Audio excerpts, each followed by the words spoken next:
જુનાગઢમાં અત્યારે આપણે વિકાસના કામોમાં જોવા જઈએ તો ભૂગર્ભ ગટર અને પાણીની પાઇપલાઇનના કામો આપણા ચાલુ છે.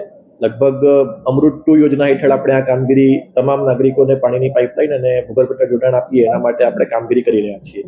એટલે એના માટે આપણે ઘણા બધા રસ્તાઓમાં ખોદકામની જરૂર પડી હતી અને ઘણી બધી જગ્યાએ આપણે ઇન્ટરનલ સીસી રોડ આપણે ચોમાસા પહેલા પણ બનાવ્યા હતા. ચોમાસામાં આપણે કામગીરી બંધ રાખી હતી, એટલે એના પછીની જે પણ કામગીરી છે આપણે ઘણી બધી જગ્યાએ શરૂ કરી દીધી છે. લગભગ 10 કિલોમીટર ઉપરાંતના રસ્તાઓ આપણે ઇન્ટરનલ સીસી રોડ જેટલા બની પણ ગયા છે. આપ જાણો છો કે સાબલપુરનો જે આપણો બ્રિજ હતો એ પણ આપણે શરૂ કરી દીધો છે. એટલે એ રીતે કામગીરી ચાલુ છે. ચોમાસામાં આ વખતે વરાપની જે આપણી સિઝન હતી આપણને ઓછો વરાપ મળ્યો હતો, પણ હવે વરાપ ચાલુ થશે એટલે આપણે જે સીસી રોડના કામો જે 23-24 અને 24-25માં જે મંજૂર થયેલા છે અને જે આપણી પાસે વર્ક ઓર્ડર અત્યારે ચાલુ છે એવા લગભગ હજુ 20-25 કિલોમીટર રસ્તા આપણે બનાવી શકીશું. એના સિવાય આપણે 25-26ની ગ્રાન્ટમાં આપણે જે દરખાસ્ત કરી છે એમાં લગભગ 125 કરોડની ઉપરની અલગ અલગ આમ જોવા જઈએ તો જે ગ્રાન્ટ છે એની સામે આપણે લગભગ 2.5 ગણું આયોજન કરીને મોકલ્યું છે.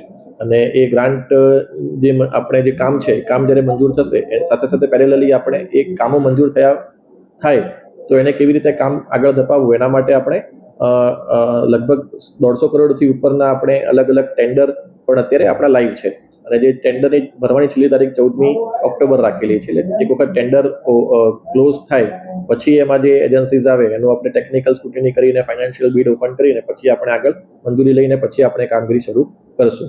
એટલે આપણે આયોજન અત્યારે કરી દીધું છે. સાથે સાથે એ પણ કહેવા માંગુ છું કે હજુ પણ આપણા જે ભૂગર્ભ ગટર અને વોટર વર્ક્સના કામો છે ચાલુ છે. એટલે પેરેલલી આપણે એ કામ થતા જાય અને સાથે સાથે રોડ બનતા જાય એ પ્રમાણેનું આપણું આયોજન છે. સર, ખાસ કરીને વાત કરીએ તો હવે દિવાળી અને પરિક્રમાના તહેવારો નજીક આવી રહ્યા છે, તેને લઈને આગામી દિવસોની અંદર મોટી સંખ્યામાં પ્રવાસીઓ આવશે, એના માટે કઈ રીતની વ્યવસ્થા છે? અત્યારે આપણે રસ્તા જે મુખ્ય ડામર રસ્તાઓ છે એની ઉપર આપણે અત્યારે રોડ રિસર્ફેસિંગ અને પેચવર્કનું કામ કરી રહ્યા હતા. અત્યારે ફરી પાછું 4-5 દિવસ વરસાદ આવ્યો એના કારણે આપણે કામ અટકાવ્યું છે, પણ ફરી પાછું જ્યારે વરાપ નીકળશે તો આપણે એ પેચવર્કનું કામ શરૂ કરીશું. આપ જાણો છો કે જયશ્રી રોડ અને અમુક કેટલાક મેજર રોડ છે ત્યાં આપણે પેચવર્કનું કામ નવરાત્રી પહેલા કરી પણ દીધું હતું અને પૂરજોશમાં કામ ચાલુ હતું. એ કામ ફરીથી વરાપ નીકળે એટલે આપણે મુખ્ય રસ્તાઓનું પેચવર્કનું કામ આપણે ડામર પેચવર્કનું કામ આપણે શરૂ કરીશું.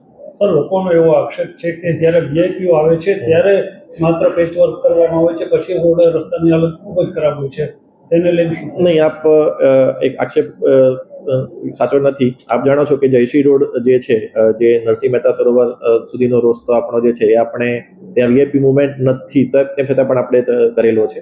અને અન્ય રસ્તાઓ પણ આપણે જે પ્લાનિંગ છે એ પ્રમાણે આપણે આગળ વધીએ છીએ. એટલે ઘણા બધા એવા રસ્તા છે કે જે વીઆઈપી મુવમેન્ટ ન હોવા છતાં પણ આપણે રસ્તા પણ બનાવ્યા છે અને પેચવર્ક પણ કર્યું છે. એટલે આપણે તમામ રસ્તાઓને આ રીતે આપણે એક કરીને આપણે લેવાના છીએ.